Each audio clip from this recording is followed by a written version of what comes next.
Hi, I'm Michael Riversong. It's good to see all of you again.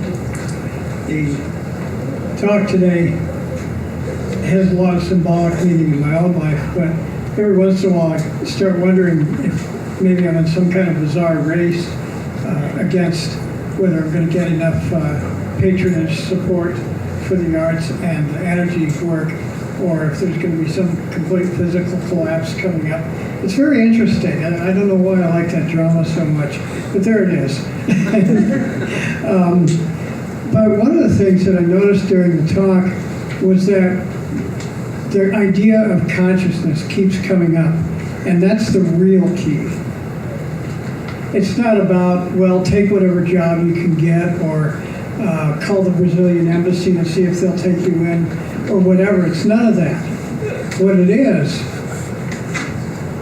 that each of us has this potential to be more conscious than you can possibly imagine at the moment, and to get up to the highest level that any human can get up to. It really can happen, and it can happen to any of us at any time, and that's why we're here on this planet. And this work with the energy, well, that's one way to express this rise in consciousness. There is a general rise in consciousness going on throughout the world. It's one of the reasons why it's possible for this gathering to be happening right now. There are different ways to look at consciousness. I tend to use some scientifically developed scale methods. The first scale of consciousness, though, if you really want to get down into this subject, was written up by Dante. The 3 volumes, Inferno, Purgatorio, Paradiso. And that's been around for quite a while, and you can find anybody somewhere in that work, anybody's consciousness, and you can find people rising and falling all the time.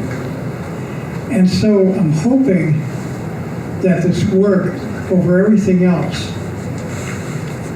results in people coming to a greater consciousness, because if we do that, you can almost say that there's a symbolism between the types of power generation technology we use, because after all, burning wood, everybody gets sick around the smoke. Burning gasoline, well, a lot of people get sick. Running nukes, not only do people get sick, but they have to get involved in tremendous tangles of lies and deceit.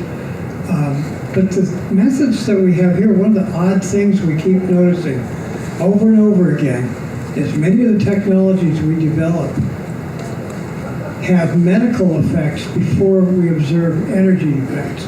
And we know we are on track when people experience positive medical results and the resulting rise in consciousness, which always happens when somebody goes through healing. And some of these new methods have huge potential and actuality, as we're seeing it now, in creating this rise in consciousness.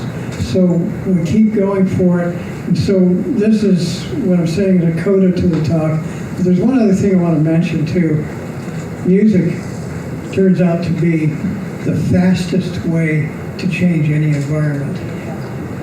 I love all of you very deeply, and thank you so much for having me here, and I hope we get to meet again many times and keep working together, because that's part of rising consciousness too, is feeling like you're working shoulder to shoulder with fantastic people in a community.